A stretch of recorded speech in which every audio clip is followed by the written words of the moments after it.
মানে আমার বান্ধবী এক নম্বর টেবিলে গেছে ব্যালট পেপার নেওয়ার জন্য। ব্যালট পেপার নেওয়ার সময় সে দেখে যে ব্যালট পেপারটাতে ফরহাদ ভাই আর সাদিক কায়েম ভাইয়ের নাম আগে থেকে ফিল আপ করা আছে। কিছুক্ষণ আগে তো অফিসাররা নিজেরাই স্বীকার করলো যে ঘটনাটা ঘটছে। অভিযোগ বলতে আমরা ভোট দিতে গেছিলাম, ভোট থেকে বের হওয়ার পর আমার এক বান্ধবী আমাকে 9 বার ফোন দেয়। আমি ফোন ব্যাক করার পর শুনি সে আমরা তো টিএসসিতে 13টা টেবিল থেকে হলো যে আপনার এক নম্বর টেবিল থেকে অভিযোগটা আসছে যে মানে আমার বান্ধবী এক নম্বর টেবিলে গেছে ব্যালট পেপার নেওয়ার জন্য। ব্যালট পেপার নেওয়ার সময় সে দেখে যে ব্যালট পেপারটাতে ফরহাদ ভাই আর সাদিক কায়েম ভাইয়ের নাম আগে থেকে ফিল আপ করা আছে। ও আবার ওকে কিন্তু কলম দেওয়া হয় না, কলম হলো গোপন রুমে থাকে।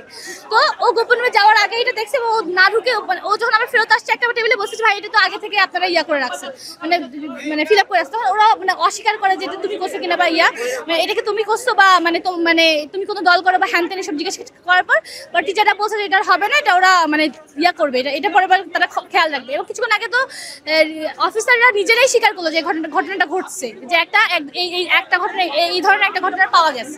ঘটনাটা আমি আমি তার প্রত্যক্ষদর্শী না, প্রত্যক্ষদর্শী আমার বান্ধবী। তার সাথে আমি কিছুক্ষণ আগে কথা বলাইও দিছি সাংবাদিক কর্মীদেরকে, যে সে কথাও বলছে। সে মূলত সামনাসামনি আসতে চাচ্ছিল না, তার কারণ হলো যে আপনার যেহেতু শিবিরের বিষয়, এই বিষয়গুলোতে সাইবার বুলিং এর অনেক ঘটনা ঘটে, তাই সে আসছে।